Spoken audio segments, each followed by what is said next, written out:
Fala, povo, já estava com saudade de vocês e o nosso podcast está no ar.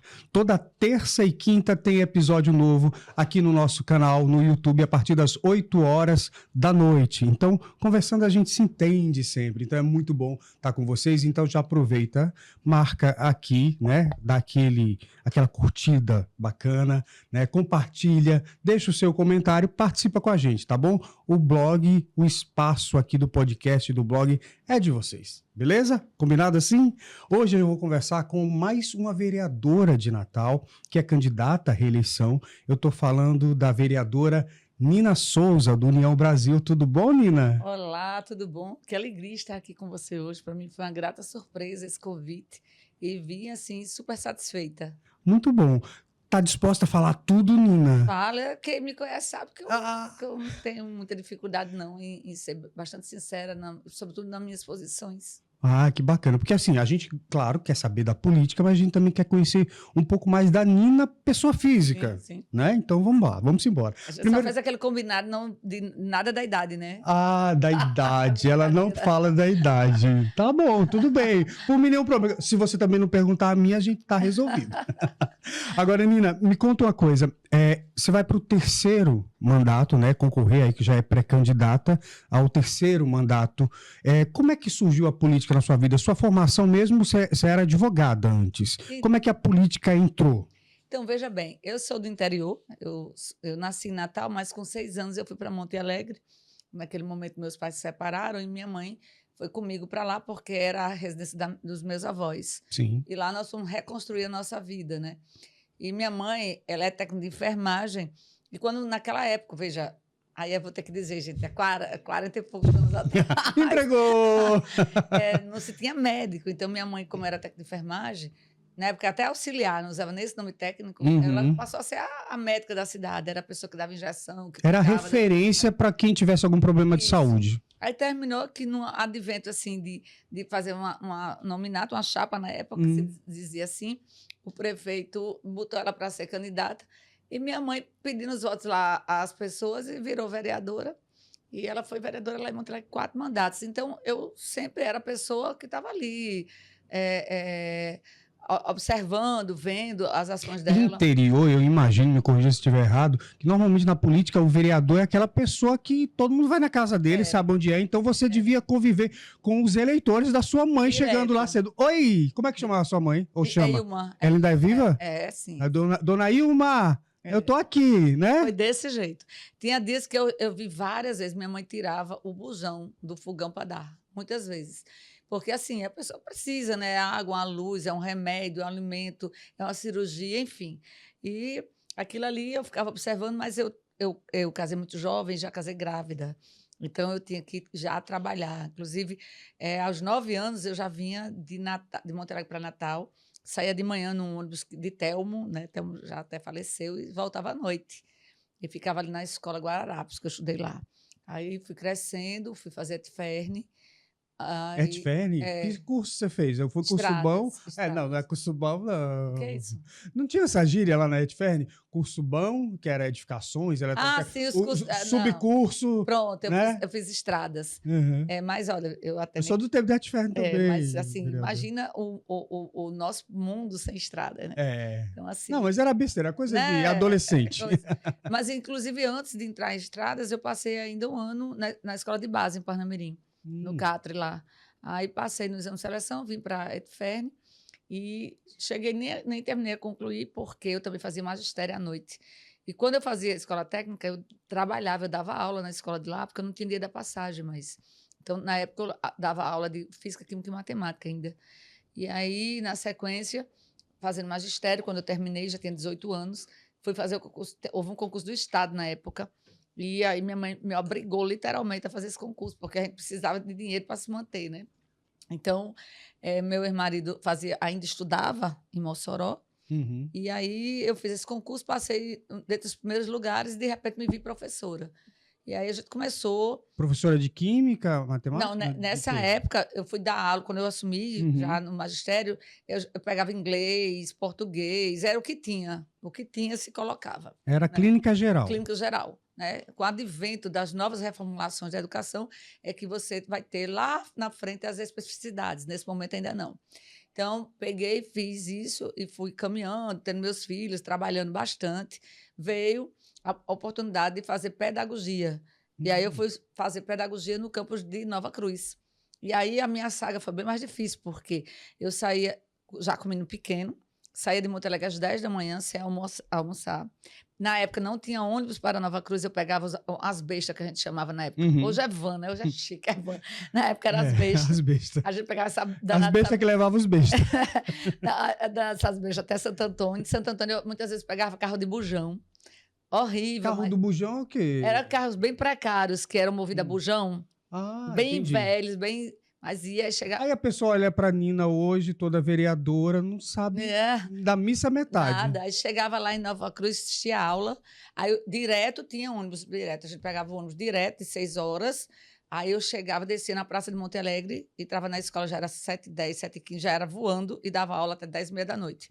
E assim foi a minha saga até concluir o curso de pedagogia. E aí cuidando de casa, cuidando de filho. Nessa época eu já tinha 3 meninos já, porque com 21 eu já tinha 3. Aí a gente fica pensando assim, as mulheres querem seu espaço. No final das contas, quando a mulher consegue o espaço, um emprego, uma carreira, ela ainda continua com os afazeres de casa, porque o homem normalmente não pega essa parte, né, do cuidar. Então, assim, no final é mais duro para a mulher. Bem mais. Você acha que terminou aí? Não terminou, não. Quando não? terminei meu curso, nada. Eu já estou cansado. Não, quando terminou... Imagina você. Quando terminou o curso de pedagogia, eu peguei, na época houve concurso Parnamirim e Estado. Passei nos 2. Aí eu optei, obviamente, por ficar no Estado, porque eu já tinha um vínculo, fiquei com 2 vínculos. Sim. Aí, o professor pode acumular 2 vínculos, né? Nesse momento, eu fui convidada para ser secretária de Educação em Monte Alegre. Fiquei lá por 2 anos. Depois eu tive que sair, que eu não concordei com algumas coisas com o prefeito na época, e resolvi fazer direito, porque quando eu assumi o cargo de secretária, eu sentia a necessidade de conhecer do direito, porque eu sempre fui muito curiosa e nunca fui muito independente dos outros, sempre gostei muito de estudar, então fui fazer direito. Assumi lá uma direção de escola através de processo de gestão democrática, fui eleita diretora. E quando votada. Foi uma eleição bastante interessante, foi uma experiência maravilhosa na minha vida. Aí comecei a fazer direito. Então, quando terminou o meu mandato na escola, eu fui ser secretária em Brejinho. Pois bem, eu saía de casa em Monte Alegre às 6 horas da manhã, ia para Brejinho, ficava em Brejinho até meio-dia, meio-dia e meia, pegava o carro. Nessa época eu já pude comprar um carrinho, aí eu saía de Brejinho para Natal, assistia aula na UNP à tarde, voltava de noite, dava aula até 10h30. Meu Deus! E assim foi por 5 anos. Então, quando eu terminei o curso de Direito, eu vim para Natal, já assumi um cargo na Secretaria de Educação do Estado, que eles estavam precisando de uma pessoa que tivesse vínculo, e coincidentemente eu já era advogada, porque eu também passei no 9º período já na OAB. Mesmo com esses corre-corre, mesmo eu passei no 9º período, inclusive num exame bastante concorrido, eu acho que foi do tempo contemporâneo que aprovou menos pessoas, menos de 9% deu para passar.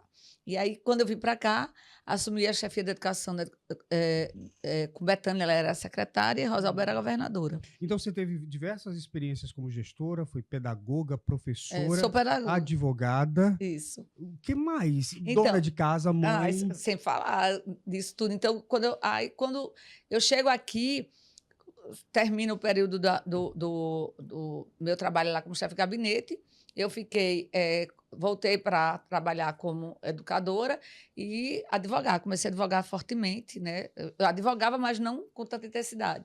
E veio o convite de eu ser candidata a vereadora aqui. Eu disse, eu vou ser candidata aqui. Para mim era uma coisa tão louca, tão ilógica. Eu digo, quando Deus quer operar na vida das pessoas, o improvável se torna provável. Então, eu digo assim, se tem uma coisa assim clara na minha vida que Deus tem um propósito para mim, foi isso, porque eu não conhecia nem os bairros do direito de Natal, nunca tinha sido candidata a nada aqui. Aí, quando me chamaram, eu percebi que me chamaram para ser, tipo, não, vamos aqui para completar a chapa, né, de mulher.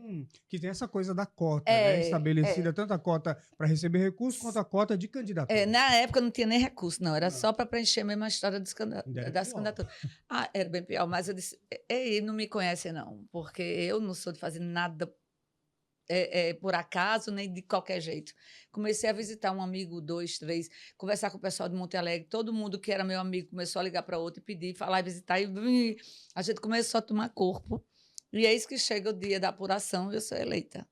No outro dia, eu estou me perguntando. Ou seja, quem te chamou ali de repente nem esperava. Não. Isso. Olha, no meu interior foi uma festa tão grande. As pessoas comemoraram mais com a minha eleição aqui do que até a reeleição do prefeito lá.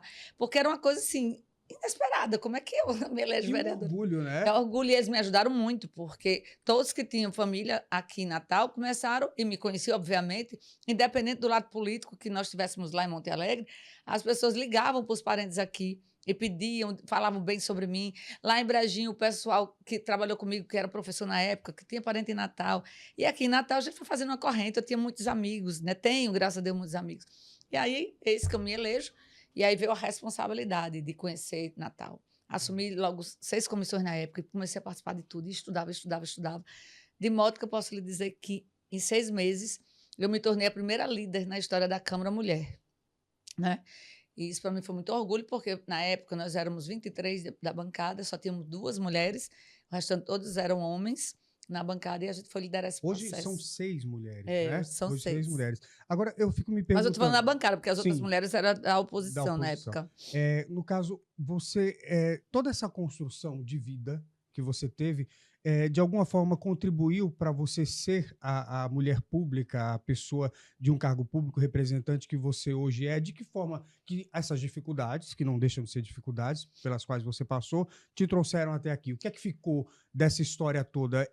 É também uma proximidade com as pessoas e com as dificuldades delas também? Olha, é bem interessante o que você fala, porque quando olha para mim, me vê de cor branca, né? Meus avós maternos são todos negros. Uhum. Meu cabelo é estirado. Meu cabelo é um cabelo realmente de origem afrodescendente, entendeu? Meu pai, a família do meu pai, aquela é branca, entendeu? Mas eu convivi a minha vida inteira com a família da minha mãe. E todas as dificuldades que uma pessoa pobre já passou, eu já passei, né? Você há de convir com uma menina que sai de 6 anos de idade, com a mãe arrastando mais 2 filhos, né? Com apenas uma televisãozinha pequena. Eu lembro demais essa memória de ônibus para a casa da avó no interior, para recomeçar a vida. Então, a primeira casa que nós fomos morar não tinha energia, não tinha piso, né? Mal tinha móveis. Então, eu já usei roupa emprestada, estudei com livro emprestado, já tudo sem imaginar, uma pessoa pobre eu já passei. Andei de ônibus a minha vida inteira. Tá? Então, assim, tudo que você falar... Então, essa coisa, ela nunca andou de ônibus, não é com você não, né? Não, outra coisa, é uma bandeira muito, eu insisto muito com essa questão de cirurgias para as mulheres, porque eu passei a vida inteira vendo minha mãe pegar o carrinho dela e ir para cima e para baixo, levando as mulheres. Na época, ela levava para São José do Pibu ou para Santo Antônio, era de Monte Alegre para São José do Pibu, Santo Antônio, Pacifica, para operar essas mulheres. Ela levava para fazer os exames, para consulta, ela levava para fazer os exames, levava para fazer a cirurgia, levava para operar, ia buscar e ainda cuidava da mulher em casa, porque às vezes a mulher não tinha o que comer. Passei a vida inteira vendo isso. Então, quando se fala de dificuldade para as pessoas, eu conheço. Eu conheço o que é não ter moradia digna, conheço onde você morar uma rua que não seja pavimentada, não tenha drenagem. Então, assim, é muito fácil, porque eu tenho conhecimento sistematizado, eu sou pedagoga, sou mestre de educação, sou advogada, mas eu tenho a prática. Eu sei quais são as dificuldades. Agora, como você falou, a pessoa olha para mim, não recorda, essa daí é rica, vem de família rica. Entende? Ao contrário, eu tenho, com muito orgulho, uma história de vida muito difícil, né? Mas posso dizer a você que a educação, ela transforma. Ela transforma. Eu fui uma menina que queria ter uma Barbie, que queria ter roupas da moda, que achava linda os brinquedos dos outros, mas brincava de quê? Tica, capitão, elástico, biloca. Hoje ninguém brinca mais disso, né? Mas era a brincadeira de pobre, sim. Entendeu? A primeira vez que minha mãe pôde me dar uma bicicleta, eu tinha 15 anos, foi meu presente de 15 anos, coitada, comprando não sei quantas prestações. Aquilo, para mim, foi uma coisa maravilhosa. Era uma Monarch branca com azul. Né? Então, assim, hoje, quando eu compro alguma coisa para o meu neto, toda vida que eu estou comprando, para mim, a realização de um sonho. porque eu não tive oportunidade, até mesmo os meus filhos já tinham condiçãozinha um pouco melhor, porque foi melhorando ao longo do tempo, né? Porque Sim.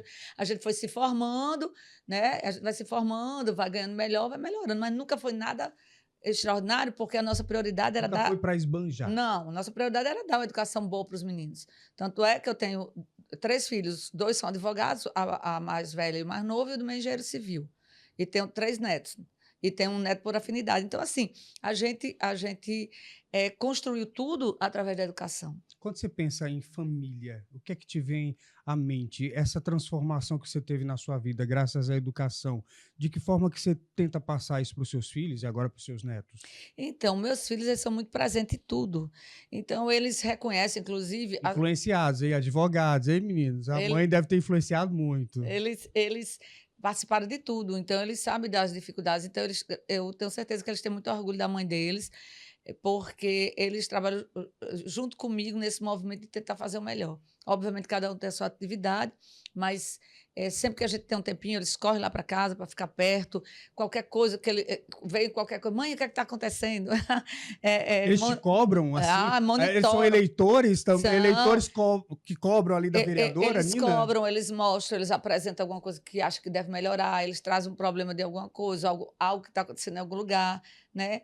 Se preocupam porque eu sou muito incisiva na minha esposa. Mãe, meu filho, eu sou assim mesmo. Eu não sou, eu sou contra isso e proteger a boca. Mas porque as outras não dizem, você diz, é porque é o meu jeito.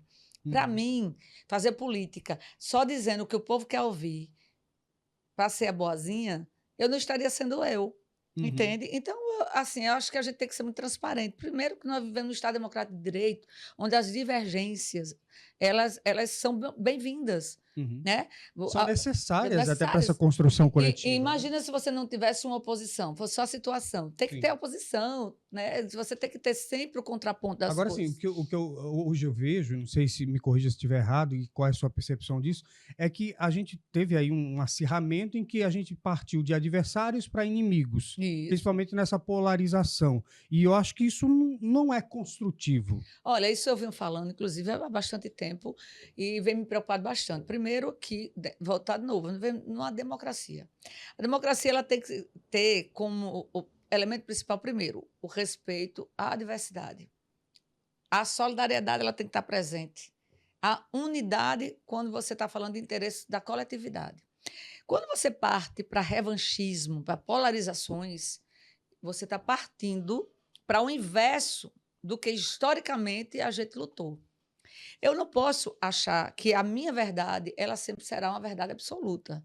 Eu tenho meus pensamentos, eu sou de centro-direita, então eu acredito na livre concorrência, na livre iniciativa, sou contra aborto, sou contra a liberação de drogas, acredito na força do trabalho, acredito que o Estado tem que ser mínimo.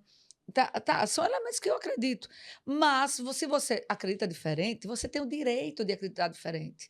Eu não sou mais inteligente que você, nem acho que eu esteja certa. É a minha linha de atuação. Pois bem, quando a gente parte para falar em política e falar em Constituição, e a nossa estruturação de cidadania e é concretizada através do voto, é justamente por isso. Porque você pega no conjunto de pessoas que votam, aquelas pessoas que pensam igual a mim vão votar igual a mim, que pensam igual a outro vão pensar igual ao outro.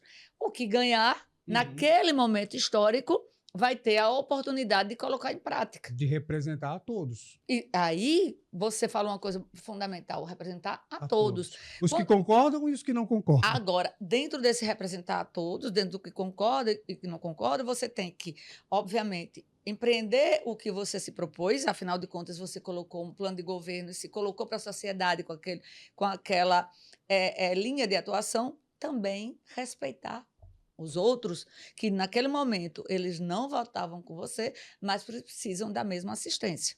Não é? Porque, afinal de contas, quando a gente pavimenta uma rua, a gente ilumina uma rua, a gente organiza uma cidade, essa cidade é para todos, independente da ideologia e do partido que ela... E se votou em mim ou não votou. Não, exatamente. Né? Então, isso está me preocupando, porque virou uma briga, parece que é um cabo de aço, cordão vermelho e azul, e isso não leva a nada. Eu só acho, e penso, que eu não gosto muito de achar, eu só penso que isso aí é para colocar uma cortina de fumaça, nas grandes discussões. Sim, Tá? concordo. Eu vou dizer um exemplo para você. Eu acho que a gente precisa discutir A gente fica muito. discutindo coisas que às vezes nem está no nosso alcance, quando o que realmente era importante para o desenvolvimento da cidade, do estado, fica de lado. Hoje tem dois elementos que, para mim, são cruciais: é geração de emprego e renda e educação. Eu não vejo ninguém discutindo educação. Acha que é educação, mandar para a escola e pronto, É acabou. reformar a escola. Não. Né? Então, a gente, inclusive, sabe o modelo de educação que a gente defende. A criança tem que chegar de 7 horas na escola, sair às 6 horas da noite, Tempo integral. tempo integral, em todos os níveis, sobretudo de 6 a 14 anos, onde é a faixa etária mais vulnerável. É onde a mãe e o pai não têm com quem deixar o menino maiorzinho, cuidando do menorzinho, ou os vizinhos, ou na rua. E a infância ali, né, ameaçada, Ameaçada. desprotegida. Aí o menino ia ter alimento, educação, Uhum. um encontro com as artes, Os pais um poderão dentista, trabalhar. em paz, sob a tutela do Estado. Uhum. A criança protegida, sobretudo dos 6 aos 14 anos. Saber sistematizado, alimentação, médico, dentista, psicólogo, psiquiatra, sociólogo, uma corrente multiprofissional para amparar. E aí, inclusive, E a monitorar gente as pensa suas que isso famílias. é difícil, que é sonho. Nada. Tem municípios que conseguem fazer Gente, isso. Brizola já fez lá no Rio de Janeiro, lá Janeiro, atrás. Os CAI, que são um modelo que era até hoje já ter sido disseminado em todo lugar. O Ceará é referência. Aqui mesmo no Rio Grande do Norte já tem municípios com esse modelo. Agora é preciso ter uma tomada de posição com relação a isso. Você tem que escolher a sua prioridade. Exemplo, eu acho que o governo de Álvaro ele acertou muito quando ele resolveu enfrentar e vir com a reformulação, com a revisão do plano diretor. Por Uhum. quê? Porque nós precisamos criar mecanismo para que as pessoas laborem. Eu digo muito que existe um princípio fundamental na nossa Constituição que se chama-se dignidade da pessoa humana. E na minha concepção de O Nina, trabalho é que você, para ter dignidade humana, você precisa ter a capacidade de prover sua família. É você botar alimento na mesa dos seus filhos, é você poder comprar uma roupa, poder levar um filho para passear, poder comprar um medicamento quando ele adoece. Então, você faz isso com o trabalho. Então, na hora que você cria elementos estruturantes, uma macropolítica, sem ser uma política pequena, você dá essa condição. Tá? Então, assim, houve esse marco, né? Você tem ideia agora, só nesse interregno já são mais de 70 empreendimentos já licenciados em Natal. Uma perspectiva... E a perspectiva de geração de empregos a partir desses empreendimentos, né? Primeiro, iniciando a construção civil. Né? Porque com esses empreendimentos aí as pessoas já vão começar a trabalhar. Aí quando começa é o supermercado, é a loja de roupa, é a cabeleireira, é Sem todo contar que eu tive conversando aqui com o Thiago Mesquita, que foi uma das pessoas que conduziu Sim. toda essa modificação no plano diretor, e o plano diretor hoje ele vai para outros estados, São Paulo, para eventos, referência. e é referência, é reconhecido como uma referência, a modernização, né, a forma como foi implantado e construído esse plano diretor. E aí ele conversando exatamente sobre isso, sobre essa necessidade de se investir, porque Natal, em algumas regiões, já tinha infraestrutura, você já tinha saneamento, você já tinha rede, e não podia construir, e essa construção acabou sendo afastada para municípios vizinhos, como Parnamirim, São Gonçalo, Macaíba, que não tem essa estrutura, né? E acabou afastando o desenvolvimento daqui e até afastando as pessoas de morarem aqui. Com certeza. E o Natal ficou com os problemas. Sim. Porque as pessoas elas vêm trabalhar em Natal, trazem os problemas de trânsito.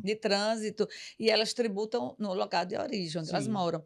E assim, interessante dizer isso, quando a gente fala, até para quem está nos ouvindo entender, são duas vertentes com relação à geração de emprego e renda.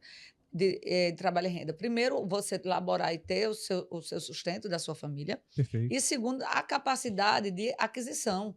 Você vai comprar produtos, você vai ter um serviço que você vai adquirir e isso vai ser tributado. Na hora que você arrecada mais, o município arrecada mais, ele vai ter mais condições de avançar. Por muitos anos, Natal ficou parada. Então, você veja agora, o fato de Álvaro ter conseguido destravar o plano diretor e ter conseguido fazer a concepção de uma reestruturação de toda a nossa orla, são dois grandes marcos. Porque nós não podemos dizer que Natal é uma cidade eminentemente turística apenas no discurso, tem que ser na prática. Tem que ser prioridade. Como é que você traz um turista da região sul, sudeste, que é acostumado com grandes praias, com melhor estrutura, um turista americano, um turista europeu, para uma orla esculhambada como a nossa? Porque a pessoa dizer que a nossa orla é bonita, sinceramente, nossas praias são maravilhosas. Nossas praias são O maravilhosas, são recurso lindas. natural é É bonito, mas a bonito. Não, urbanização não é. não existe. Então, agora, com esse advento da engorda de Ponta Negra, com a reestruturação da Praia do Meio, chegando ao mercado da Ridinha. Gente, o povo da Zona Norte vai receber agora o mercado da Ridinha totalmente novo. É uma coisa extraordinária. Né? Num modelo que nós defendemos de parceria público-privada, porque o privado precisa O que é ajudar o que há de público. polêmica nisso? Por exemplo, foi enviado agora o projeto recentemente, tanto em relação ao Sandoval Vanderlei, quanto em relação à questão do mercado da Ridinha nessa parceria público-privada. Por que as pessoas, muita gente foi para lá dizer que não quer, que é contra, que está privatizando? Está privatizando? E Olha, as pessoas vão ficar sem acesso? O que é que há de verdade nisso? deixa eu explicar. Primeiro, eu dizer que, infelizmente, tem o PT licinoto do caos. Ele não tem interesse nenhum que a gente saia da sarjeta, a gente saia dessa centralização do Estado, que você seja manipulado a vida toda através de bolsa. Ponto. É o que eu acho. Quem quer achar diferente, que contra-argumente. O Teatro Sandoval Vanderlei, num passado bem recente, o ex-prefeito Carlos Eduardo quis derrubá-lo. E, inclusive, na época, eu era da bancada do governo, eu e os outros não concordamos, tanto é que o projeto foi arquivado, certo? Chega o prefeito Álvaro Dias, resgata o Teatro Sandoval Acho que Vanderlei. 10 anos, né? Quanto Não, tempo? dessa questão de Carlos Eduardo querer... Não, que eu digo que está fechado o teatro. eu nem sei te mensurar, mas faz mais de 10 anos. Mais de 10 anos. Mas, e aí, Álvaro chega, reforma ele todo, vai ser entregue à população, administrado por um organismo que tem a capacidade de logística, que vai manter limpo, organizado, vai ter acesso para o povo vai ter o seu teatro ali, num preço módico, apenas para manter, para gerir, para organizar. Com relação à Redinha, dizer ao povo que a praia não vai ser privatizada, não. A praia, ao contrário, a praia mais ainda vai atrair o povo, mais recursos quem lá elabora vai ter, porque agora todo mundo vai ter interesse para a Redinha. Mercado maravilhoso, vai ter as concessões, dizer que quem lá já tinha seus quiosques vai permanecer do mesmo jeito, ninguém vai ficar desempregado. Ou seja, porque é um receio que muita gente diz, vai tirar a gente daqui, vai colocar iniciativa privada, empresários. Não, apenas vai ter um modelo de gestão, um novo modelo de gestão que está tendo sucesso no mundo inteiro. Nós temos que entender que o poder público não consegue chegar em todos os lugares. Vou dar um exemplo. Você chega numa praça dessas que Álvaro reformou, que foram mais de 100. Se você chegar na Praça de Candelária, que é maravilhosa, se você pegar e não organizar para que os quiosques que lá estão, as pessoas que lá laboram, ela não tem uma responsabilidade de fazer uma manutenção, não vai dar certo, porque a cidade é enorme, é quase 1 milhão de habitantes e tem muita coisa ainda a ser construída, é muita área verde, é muito espaço sem utilização e muitas necessidades. Então, essa parceria público-privada, ela veio para manter. O poder público pega, entrega o equipamento, certo? E quem lá usufrui, provendo as suas famílias, os mantém organizado. Faz a manutenção. Qual é o problema nisso? Ninguém quer andar em nada esculhambado. E a gente não pode achar que o público esculhamba tudo, para cuidar de tudo. É a mesma questão do transporte. O povo chega dentro de um ônibus, pega, senta na cadeira, acha que é público, vamos riscar. Público parece que não é de ninguém, não né? É assim, não é. Né? Então, as pessoas têm que prestar atenção nesses discursos falaciosos, nesses discursos ideológicos, discursos que, e, lamentavelmente, me dói dizer isso, que parece que a verdade é que não quer que as coisas aconteçam. Qual era o problema de toda a classe política do Rio Grande do Norte ter se juntado a favor da engorda? Sabendo-se que Ponta Negra é uma referência mundial.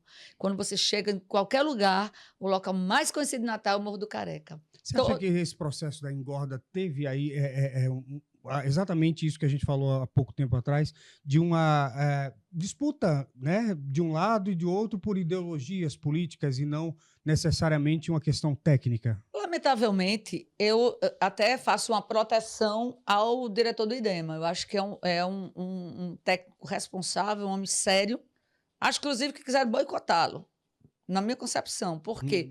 Porque, sinceramente, ele mesmo, o doutor Verne, o tempo todo era com um pensamento né, de fazer com que as coisas andassem.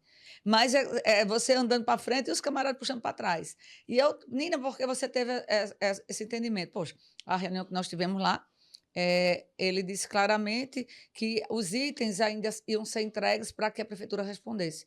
E foi questionado, mas por que na sexta-feira os itens já estavam com a imprensa? Bom, estavam na segunda, na sexta, algumas pessoas da imprensa, não eram todas, que também entregaram de forma seletiva, não foi a todo mundo, já tinham. Ora, se trabalhando na sexta, na segunda-feira não tinha ninguém lá pedindo. Entende? Então, aquilo ali me deixou de antena ligada. Eu achei, acho que estão boicotando o diretor.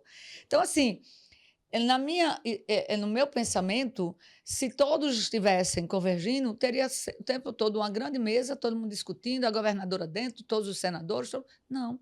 Se viu, era o prefeito desesperado ali com o secretário, tentando, porque só para que saiba, eram mais de 130 itens iniciais. Aí respondia os itens, bota mais itens. Respondia o negócio, tem mais isso. É como se você fosse fazer um concurso público, te entregasse um checklist dos materiais para você concorrer. E fosse mudando. E depois fosse mudando. Era a mesma coisa que estava saindo várias republicações. Né? Então, assim, são coisas que nos entristecem. Por isso que o nosso Estado fica aí, todas as vezes, perdendo eu tudo. Eu confesso que eu achei né? muita falta de diálogo, né? A gente não espera isso de gestores, né? Porque a gente espera que as pessoas se entendam para o bem comum. Imagina, e um momento político ótimo, porque se a governadora, ela é do PT, e o presidente do PT, ela era, inclusive, para ter tomado para ela, chamado o prefeito e disse, ei, Álvaro, vem cá, vou te ajudar, isso é importante. Ninguém estava usando isso politicamente, ou todo mundo estava usando politicamente, porque todo mundo ia participar. A impressão que dá agora é que todo mundo está usando politicamente, pelo menos é essa a impressão. Agora sim, você há de ouvir que se não tivesse... Porque já houve os excessos de parte a parte. Não, mas eu acho que Álvaro foi muito correto, porque só quem estava lá é quem sabe. Você vem ali lutando, batalhando, faz mais de 20 viagens para Brasília, corre atrás, desengaveta um projeto que estava lá, engafetado pelo Carlos Eduardo, encontra o recurso, faz tudo. O camarada faz tudo. Na hora que era para precisar da ajuda do governo do Estado, de um órgão do governo, ver um negócio desse, você se desespera.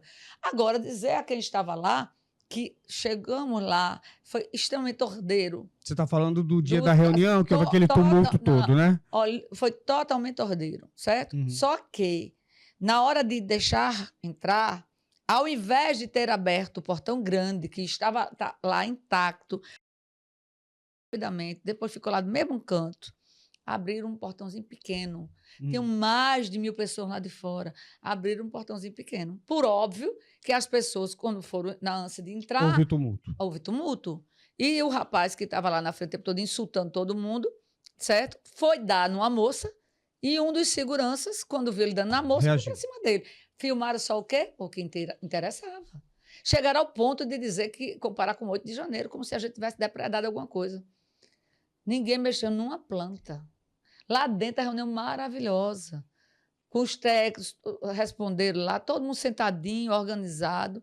Entramos lá, abriram a porta para a gente, entrou só quem ele quis que entrasse, o restante ficou lá de fora. Então, assim, a forma que coloca para as pessoas é como se tivesse havido baderna. Baderna faz o PT, né? Que invade propriedade privada, que já invadiu o centro administrativo, que já invadiram a reitoria em anos passados. Nós não. Eu posso ter qualquer coisa no meu currículo, na hora de invadir propriedade privada e órgão público, isso aí nunca ninguém vai ver. Nina, você vai para o 3º mandato. Vão concorrer. Vai concorrer, vai concorrer. Nesses 2 mandatos, qual é aquela Nina que entrou, entre aspas, muita gente achando que não, que ela estava ali só para compor, só mais uma mulher para compor a cota, mas ela foi eleita. Essa Nina daquela época, qual a diferença dela para essa Nina que a gente tem hoje, que inclusive é a Nina, mulher do pré-candidato ao prefeito de Natal, que é Paulinho Freire? Qual a mudança? Como é que você se vê o seu crescimento político, né, nesses bastidores também, que você acaba sendo muito efetiva? Então, a gente, com o andar da carruagem, como dizem, a gente vai aprendendo muito. E, obviamente, que nesse interregno de 8 anos eu amadureci bastante. Inclusive, eu tenho orgulho de dizer que as pessoas podem até não gostar de mim, mas todos respeitam o meu trabalho, porque sabe que eu sou, você tem ideia, nesses últimos anos, todos os anos consecutivos, o meu mandato é o mais propositivo. né? Eu tenho realmente, de fato, leis hoje que melhoraram a vida das pessoas. Você tem ideia? Eu posso citar 3 aqui, Claro. né? Eu tenho hoje todo servidor do município que tem filho ou cônjuge com deficiência, ele elabora metade da carga horária e recebe integralmente. Isso é um resgate de cidadania. Eram pais e mães de família, ou esposo, companheiro, enfim, que não tinha condição de cuidar do seu parente, porque tinha que trabalhar o dia todo e não tinha, às vezes, condição de deixar alguém para cuidar dele. Então, agora ele pode pegar, dar um asseio, alimentar, acompanhar no tratamento médico, numa terapia. Isso foi fruto de um trabalho nosso. Nós temos também hoje um amplo trabalho na área de geração de emprego e renda. Nós temos 2 leis, eu vou citar 2 leis de minha autoria, que é a lei das áreas lindeiras. Áreas lindeiras são aquelas áreas que são limites com imóveis e aquele terreno é pequeno e não serve, o governo não tem interesse, não tem nada projetado para Aí ali. pode agregar. Aí você pode pegar e adquirir, comprar aquele terreno e agrega seu imóvel.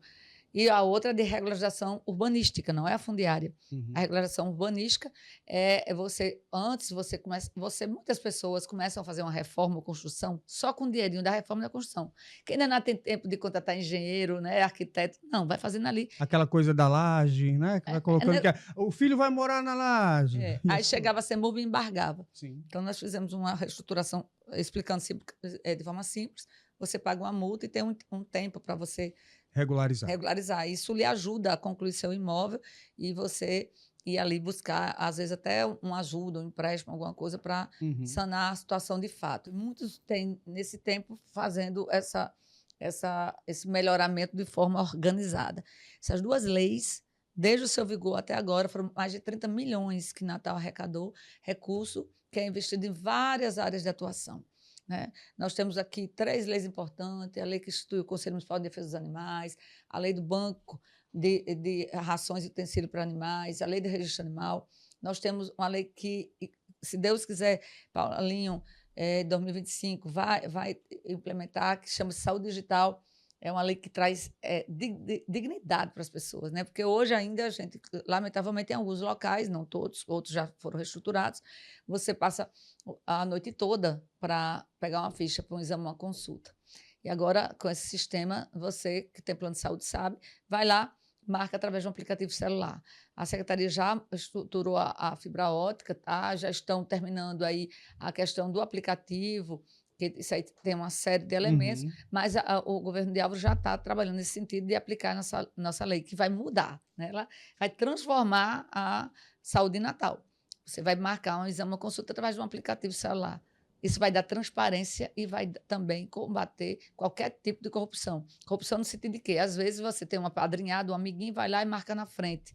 A revelia até do gestor. O gestor não tem como ver isso, né? Porque ele descentraliza e, às vezes, infelizmente, acontece isso. Então, a gente vai sanar isso. Tem uma lei muito importante que, inclusive, o cidadão, às vezes, não conhece, chama-se pavimentação cidadã. Ou seja, na sua rua, ela já está saneada, você pode drenar e pavimentar. E fica, poxa, e o prefeito não pavimenta a minha rua. Você pode juntar os moradores da rua, tá? Ou você mesmo, se você for uma empresa, apresentar o projeto à Secretaria de Infraestrutura, ela autorizando, você pavimenta e o recurso ele vai ser descontado no seu IPTU. Se não der todo, você pode... Isso já está em vigor também. Né? Legal. Tem uma lei nossa... Olha aí, eu mesmo não sabia dessa, muito boa. Pois é. Nós temos aqui, hoje, uma garantia nos contratos da Prefeitura, que 5% das vagas serem para mulheres. Isso é diferente da cota genérica, porque a outra cota federal é de acordo com a quantidade de servidores. Você pode ter 5, 2, enfim. Essa não. Nos contratos da Prefeitura, 5% são mulheres. Percentual fixo. Nós temos também aqui, posso falar mais para você o quê? Nesse processo mesmo de reestruturação do plano diretor, houve 2 emendas minhas que são importantes. Uma trata-se do escalonamento para as edificações na Praia do Meio. Isso é muito importante. E aproveitar e dizer que a Praia do Meio ela tem as pessoas que ali residem têm uma oportunidade enorme de melhorar suas vidas. Dizer que aqueles imóveis é dela, e ela vende pelo preço que ela achar que deve vender. Sim. Então, que a prefeitura, hora nenhuma, vai chegar lá, tirar ninguém de lá, né? Não, porque eles ficam dizendo isso, sabe? Dando medo nas pessoas. Ao contrário, Agora, há de se convir que, na hora que ali começar a chegar hotéis, restaurantes, pousadas, academias, etc., vai criar um cinturão de empregos. E sabe quem é que vai trabalhar lá? O pessoal das Rocas, da Praia do Meio, Brasília Teimosa. Sim. Então, assim, Além é de uma transformação. valorizar o patrimônio dessas É, pessoas que elas quiserem, né? Bom, se ela, vamos supor que ela venda uma casa dela ali, por exemplo, a 200 mil, ela compra uma casa de 200 mil boa em qualquer lugar, né? Até mesmo no próprio bairro, se ela não quiser sair do bairro. Ou Mas compra isso uma casa mais em conta e ainda fica com é, dinheirinho. mas isso aí é discricionário, É, ela que vai claro. decidir, né? Ou se ela não quiser vender, também não vende, Exatamente, não né? vende, é É dela. dela. Isso é claro, porque ficam aterrorizando, botando terror nas Uhum. pessoas, dizendo que as pessoas vão perder o que é delas. Isso é triste, né? É. E tem gente que adoece com isso. Dizer que eu tenho um trabalho muito forte nas comunidades, né? Hoje você olha para o São Vale, é um novo bairro, um bairro maravilhoso, que tem assim, um potencial de crescimento enorme de geração de emprego de gerar emprego e renda. E estava ali com uma estrutura extremamente precária, e nós começamos um trabalho ali justamente junto com o deputado-general Girão, e aí as obras estão acontecendo. E em breve o No nosso caso, as sonho... obras de saneamento? Drenagem e Drenagens? pavimentação. O saneamento também estava empancado, fomos atrás, mexi muito junto com a CAERN. Que era um problema ali para aquela região É. muito grande, né? Você não podia haver pavimentação exatamente porque não tinha saneamento Gente, nem era drenagem. tudo empancado lá. Tinha um litígio judicial, o plano de manejo não dava condição, o saneamento não terminava, e a gente foi ali acompanhando, e graças a Deus as coisas estão acontecendo, né? E também o Parque das Colinas, também a gente agora está trabalhando para que saia também a drenagem e pavimentação de lá. A Lagoa de Santarém, sobretudo na Rua Taraucá, que é uma rua que todas as vezes que inunda, acaba com a casa de todo mundo, acaba com tudo. Nós conseguimos, aí também com parceria com o General Girão, a obra está em andamento. Uhum. Isso aí vai ser uma virada de chave muito grande, porque um espaço que antes era decadente vai se transformar em uma das melhores, maiores e belas áreas de Natal, né? Que é a Lagoa de Captação de Santarém. Várias e várias ruas na Zona Norte foram pavimentadas através também de luta do meu mandato. E não só na Zona Norte, como nas outras regiões. A gente está sempre trabalhando, buscando resolver problemas que antes ninguém tinha um olhar. Uhum. Agora, as pessoas têm que entender que, lamentavelmente, o vereador ele é o que pede, ele é o que fiscaliza, é o que pede e legisla, que é a nossa função primordial. Nós não somos o prefeito, então a gente depende disso. Agora, eu sempre tive muita seriedade em ajudar o prefeito nesse sentido, porque eu conheço Natal, eu sei que 100% do que se arrecada em Natal, mal dá para pagar a folha de servidor. Então, eu sei que hoje o prefeito ele precisa, e principalmente quem vai assumir, precisa de uma interlocução extremamente forte com Brasília. Precisa ter uma bancada federal alinhada com ele, assim como os senadores. Então, aí nasce a ideia agora dessa pré-candidatura de Paulinho ser uma pré-candidatura extremamente viável, porque ele tem aí como aliados 2 senadores da República, que é Rogério Marinho e o senador Stives. Ele tem como aliado vários deputados federais, dentre eles o próprio Benes Leocádio, que é do partido dele, ele ganhando a Carla Dix, que é do partido dele. Que assume no lugar de Paulinho. Que assume. O general Girão, né? Nós temos também o Robson Faria. Né? Então, assim, isso é muito importante para a gente. Isso é muito importante porque nós vamos ter aí pessoas alinhadas. Afora, mais de 10 deputados estaduais e 21 dos vereadores. Então, você Inclusive, veja... a bancada de vocês hoje tem 10 União vereadores são do União 10. do Brasil. É a maior bancada. Aí, somando os outros partidos, que nós temos aí mais 4 do PSDB, mais os do Republicano, enfim, são 21. A matemática deve estar sendo feita, claro, para proporcional. Quantos desses 10 vereadores devem ficar? Qual é o número que vocês trabalham?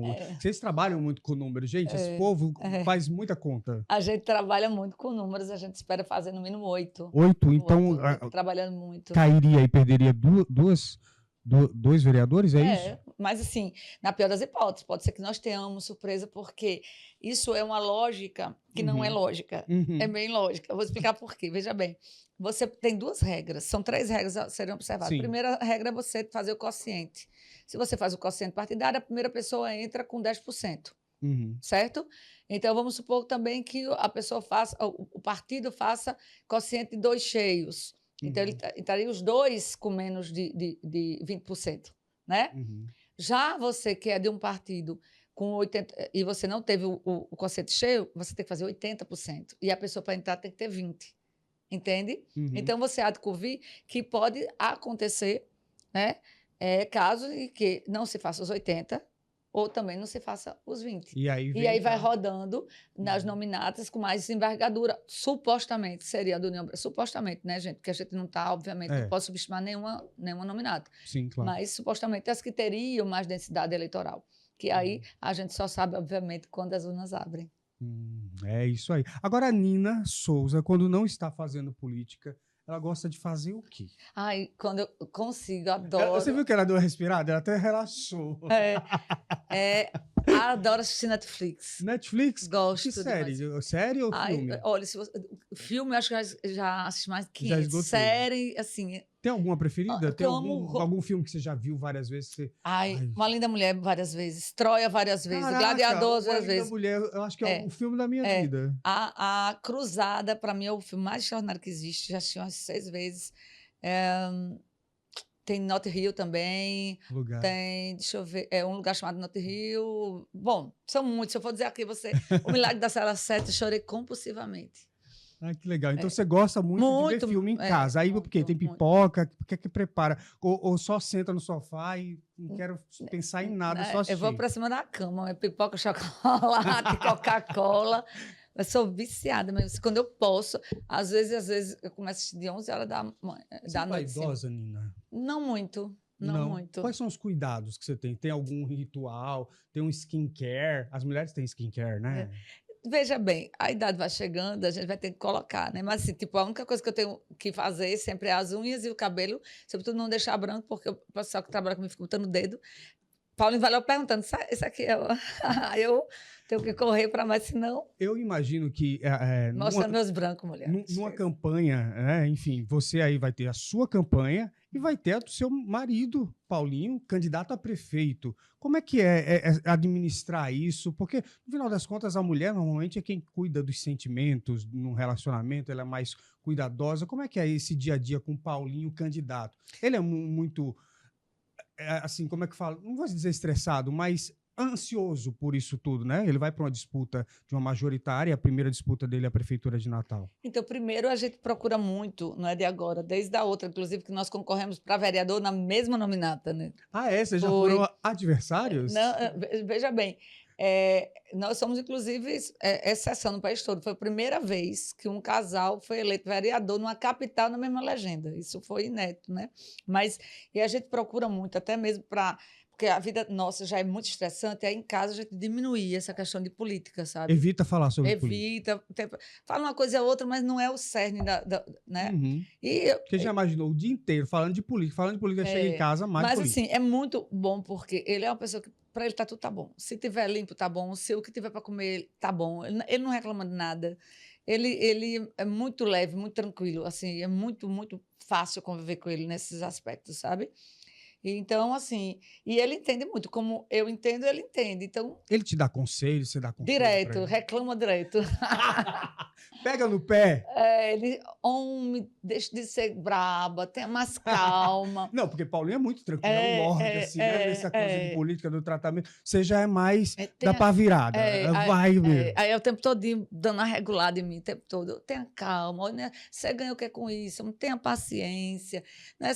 Se você tem razão, mas às vezes a forma como você fala, nesse sentido assim. Nina, a gente é parecido, Nina. Isso vem me ajudando. O problema é que você tem razão, mas o jeito que você fala é igualzinho a mim, Nina. Aí, em contrapartida, eu digo, rapaz, você tem que ser mais enérgico, você tem que ter mais firmeza. É um equilíbrio. Aí tá dando certo, graças a Deus. Nina, você falou pra mim que uma coisa que lhe irritava era mentira. Não suporto mentira. Não suporta, né? Então a gente vai fazer o quadro agora, antenado com filtro, antenado sem filtro. Aí você vai dizer... Você vai ser demagoga agora? É mais ou menos... Não é isso, mas é um exercício aqui pra gente conhecer a reação. No Confiltro é assim, como você responderia essa situação, né? Pra rede social, aquela coisa politicamente correta. E no Sem Filtro eu quero a Nina da pá virada, por favor, tá? Como é que você responderia isso? Vamos lá. Não, vamos lá. Digamos que a pessoa chegou pra você contando um bocado de lorota, né? Que ela enfim, que ela... já sei, que ela deu em cima de Paulinho. deu em cima de Paulinho Sim. e que ele atendeu a paquera, o conchavo ali, tava na caminhada ali na Cidade da Esperança, né? E ela chegou contando essa lorota para você, né? E você sabe que não. Como é que você reagiria a isso agora com filtro? Querida, deixa eu te falar.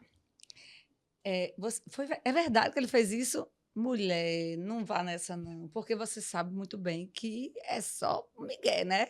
Tu sabe que daqui a pouquinho a gente vai estar lá em casa dando uns beijinhos e ele não vai nem lembrar que você existe, então não perde seu tempo não. Agora sem filtro, pelo amor de Deus, que mulher indiscreta, indesejável, que história é essa? Você não tem o que fazer não, hein? Tem que fazer. Mulher, vai arranjar uma lavagem de roupa, sua sem futuro. Atrás de um menino solteiro, deixa um casado quieto. É Pronto, era isso. casado, mulher, pelo amor de Não Deus, deixa. fala sério. Adorei. Esse é o exemplo do momento. Adorei. Nina, qual é o seu maior sonho? Se eu te perguntar hoje. Nem puxei cabelo nem nada, hein? Tá Não, vendo? não, sem agressão. Nina, qual é o seu maior sonho? Meu maior sonho. Então, meu maior sonho. Eu tenho desejos profissionais que não são sonhos, né? Obviamente, eu quero buscar minha reeleição e desejo muito que Paulinho consiga ser prefeito para que a gente tenha uma oportunidade de ter uma pessoa realmente assim que ouça, né? Que venha a continuar esse processo de geração de emprego e renda, venha continuar esse processo da nossa cidade crescer. Porque eu sonho muito que as pessoas voltem até a admiração e o orgulho de Natal, tá? Uhum. Mas o meu sonho de vida mesmo, é ver meus filhos e os filhos de Paulinho também, todos estabilizados, com os nossos netos, todos tranquilos, com saúde, né? Ter uma velhice tranquila. Uhum. Porque hoje o que eu tenho muito medo, tanto para mim como para ele, é que, como a gente corre muito, e é um ambiente muito hostil, o ambiente político, é um ambiente muito ansioso. Tóxico. Sim, infelizmente. Uhum. Eu tenho muito medo de que a gente adoeça e venha até aí um AVC, como eu já tive, um infarto, um negócio outro. Você já teve AVC? Já tive. E a gente venha... E como é que você reagiu a isso? E hoje você se cuida? Então, porque eu tive aí ficaram pesquisando, tive outro, aí encontraram um fóramo oval, aí eu tenho uma prótesezinha, aí... Tem uma prótesezinha, gente. Parece que tô aqui que eu fiz umas comprinhas no shopping. Mulher, você se cuide, viu? Então, assim, o meu medo é esse, é que a gente, sabe, venha ser acometido de um evento desse. Sim. Mas, então, o meu sonho é que a gente envelheça em paz, né? E, se Deus quiser, nossos filhos também tenham essa tranquilidade de vida. A gente não deseja nada, a gente não entrou nisso para nem poder, nem por dinheiro, porque nós temos as nossas profissões, o que a gente tem para viver da nossa profissão dá para viver. A gente quer prestar o nosso serviço. Porque quem é da política sabe, quem viveu política sabe, é um ofício, é um desejo maior do que a gente. Muitas pessoas que estão fora acham que as pessoas fazem política por ganância e não é, ao contrário. A grande maioria faz por solidariedade. Obviamente que na política, como qualquer outra atividade, tem as almas boas e as que não são. Mas eu vou dizer uma coisa sincera a você, Eugênio, a grande maioria, são almas do bem. A grande maioria. É bom ouvir isso. Eu estou dizendo isso porque eu convivo com porque várias pessoas. A gente vive num país onde a política ela foi criminalizada. Os políticos são criminalizados. Você é político, você não presta. É meio que um lugar comum e que às vezes as pessoas não conhecem. É muito bom poder conversar com você e ouvir um pouco da sua história até para desconstruir isso. Quem é Nina? Né? Nina é só vereadora? Não, Nina tem uma história. Tem uma história. E como eu estava te falando, eu convivo com muitos. E eu já, assim... a gente não tem vida, a gente é de domingo a domingo, né? Uhum. E muitas pessoas hoje, nós somos um produto, vamos dizer assim, né? Sim. E muitas pessoas ali estão conectadas conosco. Claro que em qualquer casa legislativa, independente da comunidade natal ou do interior, na Assembleia, ou na própria Câmara Federal, já está dizendo, é a casa do povo. Uhum. Então, é uma representação do povo. Então, lá você vai ter de toda qualidade. Então, você tem que saber quais são as pessoas que têm o seu perfil e tentar votar nas que têm o seu perfil, para que você possa se sentir representado. Né? E que possa cobrar, né? Porque às vezes a gente só lembra do candidato na eleição, mas o processo político, pelo menos o que deveria ser, é de acompanhar o mandato, né? De cobrar, de participar. Exatamente. A função é de todos. E as coisas só vão melhorar de fato, porque as pessoas falam muito com relação ao assistencialismo. O assistencialismo ele ainda é muito necessário, porque as políticas públicas elas ainda não abarcam Elas não conseguem atingir tudo. Então, as coisas só vão minimizar nesse aspecto quando as coisas se estruturarem. Então, se Natal tiver um amplo trabalho de geração de emprego e renda, começar a arrecadar bem, não faltar nenhum serviço, obviamente que as ações sociais elas vão diminuindo, né? Uhum. Se os entes, tanto federal e estadual, ajudar Natal, também o lombo do prefeito, seja ele quem for, também vai ser diminuído. Você tem ideia? Natal hoje deve mais de 100 milhões à Prefeitura de Natal na saúde. Imagina se nós tivéssemos esse dinheiro agora dentro das nossas unidades de saúde, né? Então, são coisas que a gente precisa... Vai olhar aí quantos deputados estaduais colocaram emenda para Natal? Vai olhar os federais, quais foram os valores ao longo do tempo, quanto botaram para Natal. Então, assim, é tudo muito nas costas do prefeito, sabe? E, lamentavelmente, muitas vezes as pessoas não sabem. A população não sabe. Nina, queria te agradecer imensamente por ter aceito o convite, pelo nosso bate-papo. Muito obrigado.